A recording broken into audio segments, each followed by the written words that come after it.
Hello and welcome back to the Brit Iron podcast.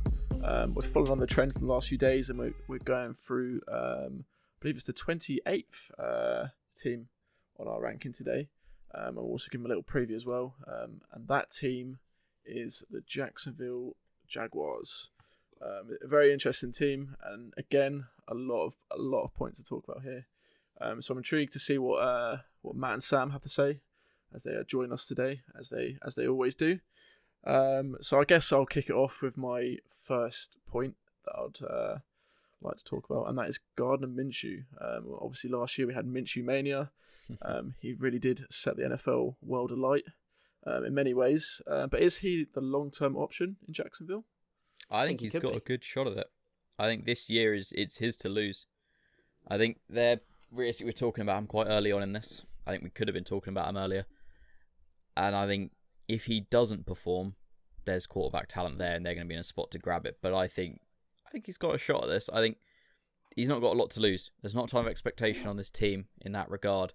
So if he can come out, put up good numbers, not turn the ball over, that'll be the key things they're looking for. If he does his part well, even if he gets let down on the run game, the defense, they don't have the best win record. If he shows he can do it, I think he can definitely set himself up to be. I think the thing that surprised me most with him as well is his ability on the ground. I think it was in yards. He was second to Lamar Jackson and was really sort of showed he's got a set of wheels under him and getting it done that way as well as throwing the ball. So I think he's, in my opinion, it's there for the taking for him. I think from a front office perspective, the Jacksonville Jaguars GM is in a brilliant position because they've got a quarterback who they took for pennies on the dollar. You're paying him little to nothing on a rookie contract. You put almost no real investment in him in the draft, 6th round pick. If you can get payoff you can get a starter in the 6th round, that's amazing. But at the same time, for this year, like Matt said, there's no expectations on them. So if he goes out and lays an egg and it's right, Minshew was just one of these guys who comes out and has a good stretch in a rookie year, but then it really levels out and he's only average, and they're in a position to take one of these top guys coming out next year, then there's not anyone going to be going, oh, but you've got Minshew there who was a high pick. You can take them and keep Minshew as a backup. So I think they're in a great position from that perspective. Whether he can step up and be that guy, I think really depends on how well all the pieces around him work. We know he can throw the ball. I believe in his final year at Washington State, he led the FBS in passing yards. We know he can throw the rock, and we know he's confident and he's a great personality. So I think he can succeed. It's just whether the weapons around him can kind of make that next step. Can DJ Chark really establish himself as a number one receiver? Personally, I really like the addition of Tyler Eifert at tight end. If he can stay healthy, he's got the talent to be a number one receiver. They've got a good running back room, in my opinion. You've got Chris Thompson, who's great out the backfield and is a real, he's a threat in the passing game. And when you've got Gruden coming in as the offensive coordinator, they've got that history together. So I really like the thought of this team coming in, and I really like the Gruden offense with Chris Thompson and Minshew slotting into that. I think this could be a potentially really solid offense. My issue with the team for stats-wise is I think they just play in a division that have got a lot of teams that could be playoff contenders. 100%. So this is a scenario here, and this is sort of going to move it back towards the quarterback conversation. So if Gardner Minshew goes down injured week 2 for the rest of the season, he's completely out, can you see them sticking with, I think it's Mike Glennon they've got there, and Joshua Dobbs as well? Or are they going to say, go get Cam Newton? Or are they happy just to sit with Mike Glennon, like I mentioned, and go for a rookie quarterback next year, the sort of likes of Trevor Lawrence? What do you reckon they'd do in that situation? The difficulty for me here is, I think my immediate thought was, they'll go get, whether it's Cap still available, whether it's Cam Newton, which if you're saying week 2 this early on, you'd imagine Cam will be. Then again, will Cam maybe want to hold off and see if a spot opens up with a contender.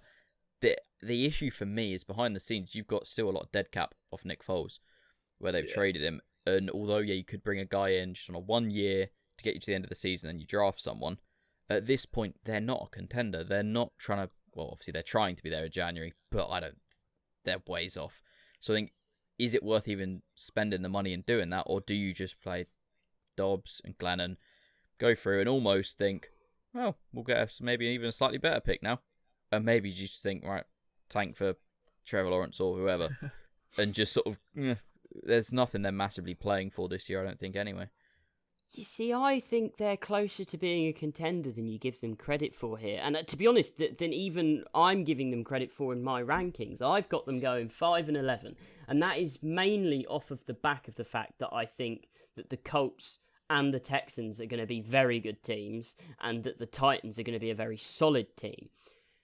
When you actually look at their team, the Jags are very quietly, since they had that year when they went to the AFC Championship and you had Jacksonville, since then the defense hasn't been the same. But they've shipped off a lot of the players that made up that Jacksonville defense that were loud in the locker room and potential distraction kind of guys. But they've drafted very, very well around that. In the last couple of years, you had Josh Allen fall to them at 7 2 years ago. I really like the pickup of Kayvon Chase on this year, coming out of LSU. Their linebacker core is really good. It's a really solid linebacking core and quite a solid D-line core. So I'm not worried about that. If some of their younger players in the secondary, I'm specifically thinking CJ Henderson, if he can quickly adjust to the NFL game, that could be a defense that holds them in the mix in a lot of games. So a lot of the losses I've got them at could very well be one-score games, at which point, if you've got a guy like Cam Newton in there who has proven can win games in those situations, and Minshew may be able to do that, then they could very easily flip and be one of those contenders. I just think they're a couple of pieces away. I think for me, the big thing you raise, talking about that defense, is Yannick Ngakoue, is will he even be there? Does he even want to be there? Like, everything is he wants a trade, he wants out, and he is a key piece of that defense in that linebacking core. I think if they can keep him around and keep him happy, keep him playing, potentially. But it's a similar one to Jamal Adams. I feel like it's too far gone almost. He seems dead set on he doesn't want to be there. I think if he leaves, that's just another hole and another piece of that. He said that Jacksonville defense that's gone. I think there's definitely pieces for them to build around. I just think in terms of for this season and in that division, I don't think they're even going to be able to get, even if they wanted to, get near the wild card spots. I think they're the kind of team that could surprise people. I mean, obviously, I'm not going out and I'm going to say that I think they're going to be in the playoffs, or we've got them ranked, as we were saying, 28. But they're also one of those teams that that are in our bottom 10 that could very easily move up. I mean, if Gardner Minshew comes out and he continues his growth and he builds on what he did last year, they've got everything else on that offense. I know that you guys aren't massively high on Leonard Fournette. I think he's a very productive runner through the tackles. I think he will benefit from having Chris Thompson there. You saw last year, with Minshew in, he had a massive uptick in targets from that. Like, he did show he can catch out the backfield. So now you've got two running backs who can catch out the backfield. Leonard Fournette, say what you will against him, but when he's healthy and on the field with that O-line, he can run between the tackles with the best of them. He's a big, strong, bruising back. They've got decent pieces at wide receiver. I like D.D. Westbrook. DJ Chark has shown that he has got the potential to be a number one. Chris Conley is an acceptable number two. And then they've got a few other pieces there. I think offensively, they've got everything. They've got all the talent they need. It's just whether they can put it together. I think for me, with Fournette, I think there's almost two different conversations or opinions I have on Fournette. If we're talking just a general football point of view, doing what he needs to do within that team, he fits the bill perfectly. He's a workhorse guy. They can just feed him the ball. It's if it swings towards a more fantasy point of view, I don't really trust him for that. I think unless you can pick him up further back the way you normally have been the past few years, where the past few years he's been a second, third rounder, if not earlier. I think especially bringing in Chris Thompson, that he will just absorb a lot of those receiving targets. So I think as a tandem, as a pair, great for the Jags in just a general football sense. In a fantasy sense, it concerns me. I think you're going to get burnt more often than he's going to win you a week. But I think in general, I think for fitting this scheme, fitting this team, Fournette is good there. He's a guy who said he's a workhorse. You can just feed him the ball, feed him the ball, feed him the ball. You mentioned there about being burnt. I've definitely been burnt by Fournette in the past in fantasy. I think it was the season where he had a couple of injury problems, and then the season after that, he got banned for a couple of games. There's a few red flags around that for me that I would probably just stay away from him for now.